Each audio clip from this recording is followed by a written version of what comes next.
பல்லைய காலத்து குடவரைகளிலே வழிபாட்டில் உள்ள ஒரு குடவரை அப்படின்னா இதுதான். 65 ஆண்டுகள் ஆட்சி செய்த மன்னன் வந்து நந்திவர்மன் தான். காடுகளை திருப்பி நாடாக்கிய ஒரு சமுதாயத்தை சேர்ந்தவர். அதனாலதான் இவங்க பேரு வந்து காடு வெட்டி அப்படிங்கிற ஒரு பேர் கூட இவருடைய பட்டப்பெயராக செப்பேடுகளில் காணப்படுகிறது. மண்மரபு இது தொன்மையின் அடையாளம். மண்மரபு இது தொன்மையின் அடையாளம். இது மண்மரபு தொன்மையின் அடையாளம். மண்மரபு இது மண்ணின் மரபு தொன்மையின் அடையாளம். மண்ணின் மரபை போற்றுவோம், தொன்மையை மதிப்போம்.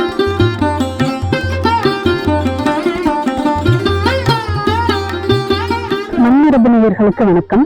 மண் சார்ந்த மரபு சார்ந்த தொல்லியல் சார்ந்த செய்திகளை மேலும் மேலும் தெரிஞ்சுக்க நம்ம மண்மரபு சேனலோட இணைஞ்சிருங்க. இன்னைக்கு நாம மாமல்லபுரத்துல இருக்க வராக குகையில இருக்கோம்.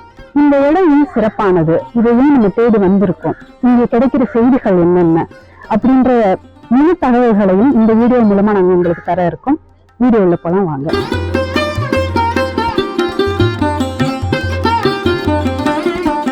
மண்மரபு நேயர்களுக்கு எனது மனமார்ந்த வாழ்த்துக்களையும் அன்பினையும் நிகழ்வையும் தெரிவித்துக் கொள்கிறேன். நான் வசந்தி. தமிழ்நாடு அரசு தொல்லியல் துறையிலே பணி நிறைவு பெற்று தொல்லியல் ஆளுநராக பணி நிறைவு பெற்று இப்போது இந்த இளைஞர்களோடு இந்த மாதிரி பகுதிகளை நாங்கள் மண்மரபின் மூலமாக ஆய்வு செய்யும் வாய்ப்பு எனக்கு அளித்தமைக்கு மிக்க நன்றி. மண்மரபை சார்ந்த அனைவருக்கும் நன்றியும் வாழ்த்துக்களையும் தெரிவித்துக் கொள்கிறேன். மண்மரபின் தொல்லியலும் சார்ந்து உண்மையான செய்திகளை மட்டும் வழங்குவதற்காக நாங்கெல்லாம் பணியாற்றிருக்கோம். வணக்கம், என் பேர் சுரேஷ். நான் ஒரு வரலாற்று மாணவன். தொல்லியல் சார்ந்த உண்மையான விஷயங்கள் தேடி களங்களுக்கே எங்களோட பயணிக்கிறதுக்காக வசந்தி அம்மா கூட வந்து.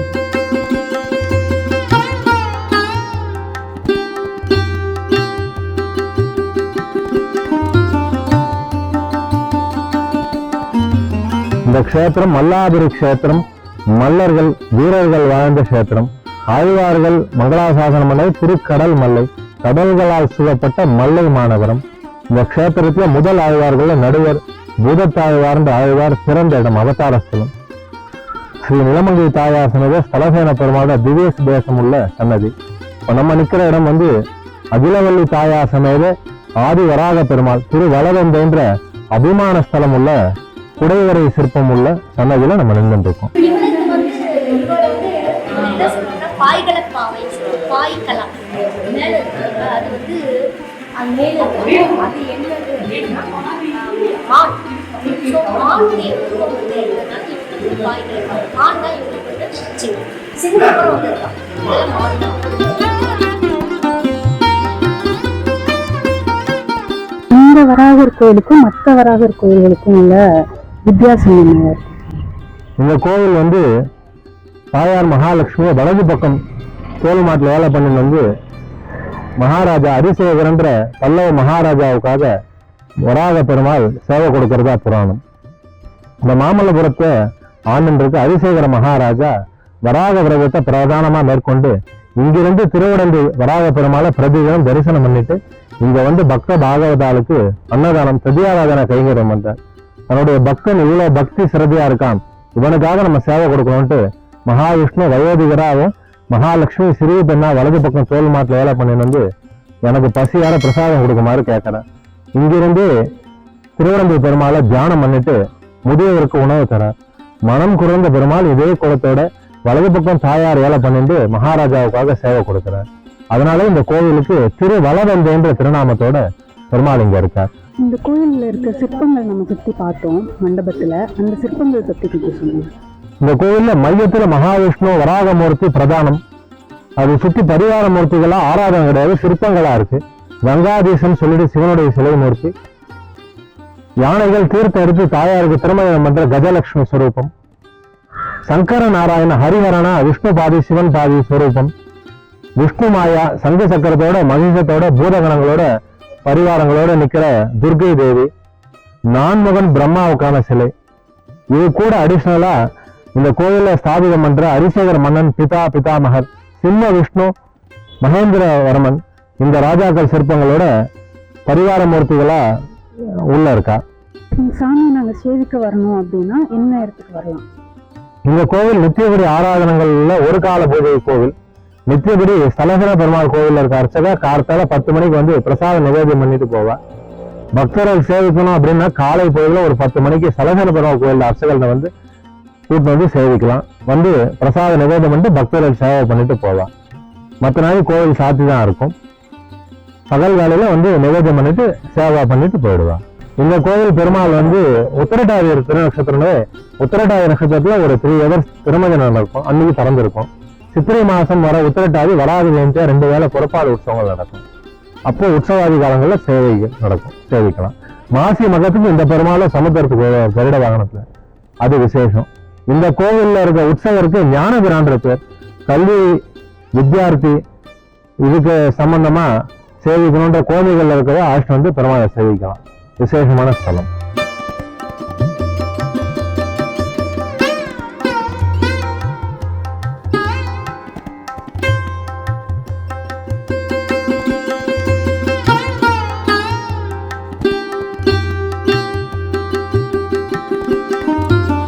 நம்ம இப்போ எங்க இருக்கோம் அப்படின்னு சொன்னா மகாபலிபுரத்துல இருக்கோம். இது சென்னைக்கு மிக அருகில் உள்ள மகாபலிபுரம். உலக பிரசித்தி பெற்ற, உலக புகழ்பெற்ற ரதங்களும் பல்லவர் காலத்தில் அனைத்து சிற்ப தொழில்களும் உள்ள ஒரு ஊர்ல இருக்கோம். நம்ம இப்போ நாம இங்க அமர்ந்துள்ள இடம் எங்க அப்படின்னு சொன்னா, இதுக்கு பேர் வந்து வராக குகை அப்படின்னு சொல்லுவாங்க, வராக கோயில்னு சொல்லுவாங்க. கல்வெட்டுல இது வந்து பரமேஸ்வர விஷ்ணு கிரகம் அப்படின்னு கல்வெட்டுல இந்த செய்தி காணப்படுகிறது. அதனால இந்த கோயில வந்து இப்போ உங்களுக்கு நீங்க பாக்குறீங்க, இந்த கோயிலெல்லாம் நீங்க வந்து பாக்குறீங்க. இது தொடர்பா உங்களுக்கு ஏதாவது கேட்கணும் அப்படின்னு நினைச்சோன்னா நம்ம வந்து இதை பற்றி ஒரு கேள்விகளாக நம்ம கேட்கலாம். இல்லை நம்ம வந்து நேயர்களுக்கு வந்து இது தொடர்பாக நம்ம வந்து சில விவரங்களை வந்து நம்ம தெரிவிக்கலாம். இந்த குடைவரைன்ற அமைப்பே வந்து பல்லவர்கள் உருவாக்குனது அப்படின்ற ஒரு செய்தி வந்து நம்மளுக்கு இருக்கு மேம். இந்த குடைவரைகளோட சிறப்பு என்ன மேம்? நம்ம இந்த குடைவரைகள் பத்தி நம்ம சொல்லணும்னா, இதை முதல்ல ஆரம்பிச்சவன் யாரு அப்படின்னா மகேந்திரவர்ம பல்லவ மன்னன். இவன் கிட்ட தான் நம்ம வந்து இதுவே ஆரம்பிக்கிறோம். ஏன்னா அவன் என்னமா நினைச்சிருக்கான்னா விசித்திர சித்திரா யோசிக்கிறான், விசித்திரமா திங்க் பண்றான். அப்படின்னா நம்ம இப்ப சொல்றோம் நம்ம மாற்று யோசி அப்படின்னு நம்ம மக்கள் கிட்ட சொல்றோம். ஆனா இதை வந்து இப்ப 6ஆம் நூற்றாண்டிலேயே மாற்றி யோசித்த ஒரு மன்னன் வந்து மகேந்திரவர்மன். அவனுடைய பெயராலதான் இந்த இடத்துக்கு வந்து மாமல்லபுரம், மாமல்லன் அப்படிங்கிற பேர்லாம் வருது. அவனுடைய பெயர் பட்டியல்லாம் நிறைய இருக்கு. நம்ம ஒரு ஊரா நம்ம வந்து ஒரு ஊரா பார்க்க போகிறோம். அந்தந்த ஊர்ல அவனுடைய பெயர் என்ன குறிப்பிடப்பட்டுள்ளதுன்றத நம்ம தெளிவாக பார்ப்போம். இந்த குடைவரையை பொறுத்த வரைக்கும் என்ன சொல்லலாம் அப்படின்னா, உள்ள இருக்கிற பெருமாள் வந்து வராக பெருமாள் அப்படின்னு சொல்லுவாங்க. இது கல்லால் ஆனதுதான். ஆனா இப்போது வெளியே அதை பார்த்தீங்கன்னா அது வந்து சிமெண்ட்லாம் பூசி அதுக்கு வந்து முகத்துக்கு வந்து ஒரு வர்ண பூசி வர்ண கலாகரமா வச்சிருக்காங்க. அதை பார்க்கணும். இந்த குடைவரையை பற்றி இன்னொரு சிறப்பு என்னன்னா, 2 சிறப்பு. ஒண்ணு வந்து நீங்க கல்வெட்டுகள் இருக்கு. என்ன கல்வெட்டுகள் இருக்குன்னா, அந்த அரசனுடைய உருவமும் அவனுடைய பெயரும் குறிக்கப்பட்ட கல்வெட்டு இருக்கு. அது வந்து மிக சிறப்பானது. அந்த அரசன் யார் அப்படின்னா சிம்மவர்மன், சிம்ம விஷ்ணு பேத்தரசன் அப்படின்னு பல்லவ கிரந்தத்துல எழுதியிருக்காங்க. ஸோ இது வந்து மிக சிறப்பானது. நமக்கு கிபி 6ஆம் நூற்றாண்டுல 7ஆம் நூற்றாண்டுக்கு இடைப்பட்ட காலத்துல நமக்கு ஒரு அரசனுடைய உருவம் கிடைக்கிறது இதுதான் முதலில். அதுக்கு அடுத்து அதனுடைய எதிர் திசையிலே பாத்தீங்கன்னா மகேந்திர போத்தரசன் அப்படின்னு மகேந்திரனுடைய அவனுடைய உருவமைதியும் இருக்கு, உருவமும் இருக்கு. அங்க பாத்தீங்கன்னா அந்த அரசனுடைய 2 மனைவிமார்களும் கூட இருக்காங்க. இது சிற்பங்கள்லாம் இருக்கு, கஜலட்சுமி இருக்காங்க. அதுக்கப்புறம் பாத்தீங்கன்னா இந்த நமக்கு வந்து அவங்க சொல்ல மமதிஷாசர் மருதினி இருக்காங்க. அவங்களுக்கு வந்து பாத்தீங்கன்னா பாய்களப்பாடுன்னு பேரு. ஏன்னா அவங்களுடைய இது வந்து சிம்மவாகனம்னு சொன்னா கூட அவங்க வந்து எதுல இருப்பாங்கன்னா மானுடைய உருவத்துலதான் இருப்பீங்க. அது வந்து பல்லவர் காலத்துல சிற்பங்கள் அப்படின்னு நம்ம ஐடென்டிஃபை பண்றதுக்கு என்னன்னா என்ன அந்த பாய்மரம் பாய்க்களம் இருக்கும். பாய்களம்லாம் என்னன்னாக்கா அது வந்து மானுடைய சிற்பம் இருக்கும். அதை வந்து பார்த்தாலும் நம்ம சொல்லிடலாம் இது வந்து பல்லவர் காலத்துல சிற்ப அமைதி இருக்கு. இந்த சிற்ப அமைதியை பற்றி நம்ம பார்க்கும்போதுதான் பார்த்தோம். இந்த குடைவரையை பொறுத்த வரைக்கும் இது ஒரு சிறப்பு. அப்புறம் பாத்தீங்கன்னா அங்க வந்து ஒரு பிரம்மாவுடைய உருவம் இருக்கு. அந்த பிரம்மா வந்து இடது கரத்துல வந்து ஆசி வழங்குற மாதிரி இருக்கு. அந்த மக்களுக்கு வந்து ஒரு நம்பிக்கை, இங்க இருக்கிற மக்களுக்கு வந்து 2 நம்பிக்கை உண்டு. என்ன நம்பிக்கை இல்லை, ஏன்னா அதையும் நம்ம சொல்ல வேண்டிய ஒரு காலகட்டத்துல இருக்கும். ஏன்னா ஒன்று வந்து இது வந்து பூமி தாயை வந்து நிலைமைகளை வந்து பூமியை வந்து கொண்டு வரதுனால பூமி சம்பந்தமான செய்திகள் அந்த அவங்களுக்கு வந்து கோயில் வீடு கட்டணும் அந்த மாதிரிலாம் இருந்தா கூட நிறைய பிரார்த்தனை தலமாக வர்றாங்க அப்படின்னு இவர் சொல்றாரு. அந்த இவர் பட்டாச்சாரியார் சொல்றாங்க. இன்னும் வந்து பாத்தீங்கன்னா அந்த இடது கரத்துல வந்து அவர் சொல்றதுனால அந்த வெளிநாட்டுக்கு போகணும்னு விருப்பம் உள்ளவங்க இவங்கெல்லாம் கூட வர்றதாக இது வந்து செவிவழி செய்தி தான். இது வந்து ஒரு புரிதலுக்காக இது வந்து நம்ம மக்களிடத்துல வந்து சொல்றோம். கல்வெட்டுகள் வந்து இருக்கு. புத்தரை வந்து முதலாக இந்த கோயில் கல்வெட்டுல தான் நம்ம வந்து காண்கிறோம். தசாவதார கல்வெட்டுல இதுல வந்து புத்தருடைய அவதாரமாக இந்த தசாவதாரத்தில் புத்தர் ஒரு அவதாரமாக குறிப்பிடப்பட்டுள்ளது இந்த கல்வெட்டில் தான். அதனால இது வந்து கிபி 8ஆம் நூற்றாண்டை சேர்ந்தது அப்படின்னு தெரியுது. இந்த கோயிலை பற்றி ஒரு 5 செய்திகள் நம்ம சொல்லலாம். ஒண்ணு வந்து முதலில் இந்த கோயில் தான் வந்து பல்லவர் காலத்து குடவரைகளிலேயே வழிபாட்டில் உள்ள ஒரு குடவரை அப்படின்னா இதுதான். ஏன்னா அவங்க பட்டாச்சாரியார் சொன்ன மாதிரி இவங்க வந்து வழிபாடு செய்யறாங்க. இரண்டாவதாக இந்த இடத்துல என்ன இருக்குன்னா விஷ்ணுடைய தலத்துல சிவனுக்கும் அவருடைய அந்த கருடாதர மூர்த்தியாகவும் ஹரிகரனாகவும் அந்த சிற்பங்கள் தொகுதிகளை நம்ம பார்க்கிறோம். மூன்றாவதாக நான் சொன்ன மாதிரி இந்த புத்தரை பற்றிய குறிப்பிடப்படுகின்ற பல்லவர் காலத்திய கல்வெட்டு இந்த இடத்துல இருக்கு. அப்புறம் நாலாவதாக இது வந்து நந்திவர்மனுடைய 65ஆம் நூற்றாண்டு ஆட்சி அந்த கல்வெட்டு இருக்கு. இதுல இருந்து என்னன்னா அவன் மிக அதிக அளவுல நந்திவர்மன் இந்த பகுதியை ஆட்சி செய்தான், இந்த இடத்தை ஆட்சி செய்தான் அப்படிங்கிறதுக்கு பல்லவர்களுக்குள்ளேயே 65 ஆண்டுகள் ஆட்சி செய்த மன்னன் வந்து நந்திவர்மன் தான். அந்த கல்வெட்டு இந்த கோயில்ல இருக்கு. இந்த குடவரை வந்து அனைத்துமே மிக சிறப்பானது. எல்லா குடவரைகளுமே பாத்தீங்கன்னா பெரும்பாலும் இருப்பாரு, சிவனுடைய அம்சங்களும் இருக்கும், லட்சுமியும் இருப்பாங்க, பார்வதி அம்சங்கள் இருக்கும். ஏன்னா பல்லவர் காலத்தில் அந்த மாதிரி ஒரு விஷ்ணு சிவன் அப்படிங்கிற புத்தரும் இருக்கு. ஒரு கல்வெட்டுல புத்தருடைய பெயரும் நமக்கு இருக்கு. அதனால இந்த காலகட்டத்தில் சமயப்பிறைகள் அற்று வைணவம் சிவம் அனைத்து அந்த சமயப்பிறைகள் அற்று காணப்பட்ட காலகட்டம். ஏன்னா சமண சமயமும் அந்த காலத்துல இருந்தது, பௌத்த சமயமும் இருந்தது. இதற்கான சான்றுகள் நமக்கு அதிக அளவில் கல்வெட்டாகவும் அகச்சான்றுகளாகவும் தொல்லியல் சான்றுகளாகவும் நமக்கு நிறைய சான்றுகள் வந்து கிடைக்குது. அதனாலதான் இந்த மாதிரி சமயத்துறையோட சமய சார்பற்ற ஒரு காலகட்டத்தில் அந்த காலம் இருந்ததுன்றது நமக்கு இதனடியாக தெரியலாம். அதே மாதிரி மற்ற மன்னர்கள் சோழர் பாண்டியர்லாம் வந்து ஒரு சமயத்தை சார்ந்திருந்த போது பல்லவர்கள் மட்டும்தான் எல்லாத்தையும் ஏற்றுக்கொண்டு அந்தந்த இதுல போற்றப்பட்ட சமயங்களை ஏற்றுக்கொண்டு வாழ்ந்தாங்கன்றது அவங்களோட சிறப்பாக சொல்றேன். அதுக்கு இன்னும் ஒரு முக்கியமான காரணம் என்னன்னா அவர்கள் தான் முதலாக இந்த இடத்துல வந்து ஒரு ஆட்சியை நிர்மாணிக்கிறாங்க. ஆட்சி செய்யும் போது அவர்கள் வந்து நம்ம கால் பதிக்கும் போது அந்த காலத்தில் அந்த மக்கள் எந்த வழிபாடுகளை பின்பற்றினார்களோ அதே வழிபாடுகளை வந்து பின்பற்றுவதுன்றது அரசருடைய மரபு. இந்த ஒரு காலத்துல காளி கோயில் இருந்து அந்த காளி வழிபாடோ இல்ல ஐயனார் வழிபாடோ இருந்ததுன்னா அங்கிருந்து வந்து அந்த இடத்த போய் பிடிக்கும் போது இல்ல ஆட்சி செலுத்தும் போது அந்த மக்களுடைய இயல்பான வாழ்க்கைகளை வந்து இவங்க தங்களை வந்து உருவாக்கி கொள்கிறதுன்றது ஒரு பல்லவர்களுடைய ஒரு வகமா இருந்தது. அரசியல் ரீதியாக அவர்கள் வந்து அதுல பங்கெடுத்தாங்க. எல்லா அரசர்களுமே நாட்டில் பல்லவர்கள் ஈவன் விஜயநகர அரசர்கள் அனைவருமே நீங்க அப்படி எடுத்துக்கிட்டீங்கன்னா அனைத்து அரசர்களுமே வந்து அந்த மாதிரிதான் இருந்தாங்க. ஒண்ணு. இரண்டாவதாக நம்ம இந்த காலகட்டத்துல சொல்லணும் அப்படின்னா இவர்கள் தான் வந்து காடை திருப்பி நாடாக்கினார்கள். ஏரிகள் நிறைய அமைத்தாங்க.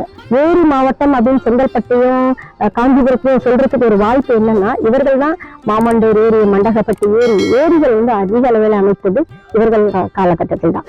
அதனால இவர்கள் வந்து காடுகளை திருப்பி நாடாக்கிய ஒரு சமுதாயத்தை சேர்ந்தவர்கள். அதனாலதான் இவங்க பேரே வந்து காடு வெட்டி அப்படிங்கிற ஒரு பேர் கூட இவர்களுடைய பட்டப்பெயராக செப்பேடுகளில் காணப்படுகிறது. இதே மாதிரி பெண் தெய்வ உருவங்களுக்கு முக்கியத்துவம் கொடுக்குற மாதிரி பல்லவர்கள் தான் முதல்ல இருக்கும். ஆமா, முதல் அதான் நான் சொன்னேன். அந்த மக்கள் எந்த பகுதியில என்ன வழிபாட்டுகளை கொண்டு இருக்காங்களோ அந்த வழிபாடுகளை வந்து முன்னிறுத்தி, ஏன்னா முன்னாடி பாத்தீங்கன்னா பெண் தெய்வ வழிபாடு, தாய் தெய்வ வழிபாடு தான் நம்மளுடைய முன்னோடியாக இருந்தது. ஸோ அந்த வழிபாடுகளை வந்து இவர்கள் வந்து முன்னிறுத்தி அதை வந்து கொண்டு போனாங்க.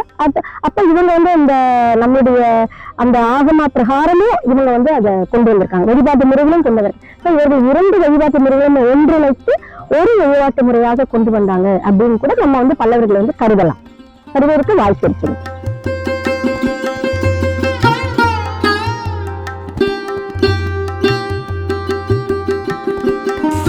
சோழர் காலத்திய கல்வெட்டு. இங்கே வந்து ஒரு புடைப்பு சிற்பம் இருக்கு, ஒரு தேவியுடைய ஒரு புடைப்பு சிற்பம் வந்து இந்த இடத்துல இருக்கு. இது சோழர் காலத்திய கல்வெட்டு இருக்கு. இது பிற்காலத்தில் சேர்ந்து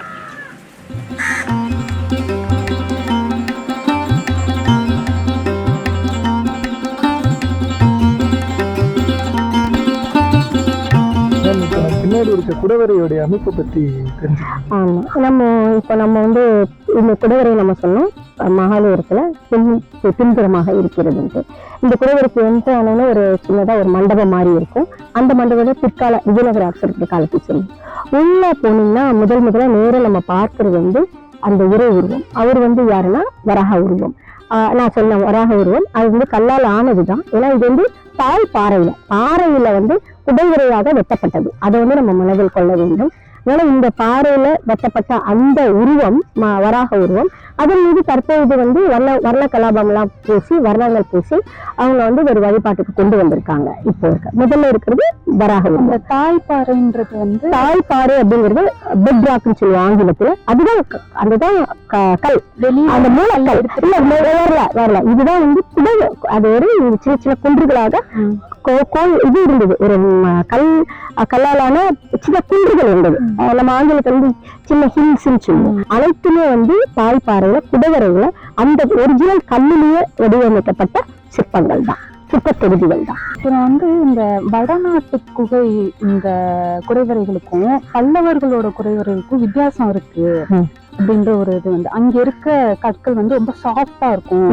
அதை வந்து செதுக்கிடலாம், ஈஸியா செதுக்கலாம். ஆனா இங்க இருக்கிறது வந்து ரொம்ப கஷ்டம் அப்படின்ற மாதிரி உண்மைதாங்க இருக்கு. ஏன்னா எதுக்கு நீங்க சொல்றது கரெக்ட், உண்மைதான்.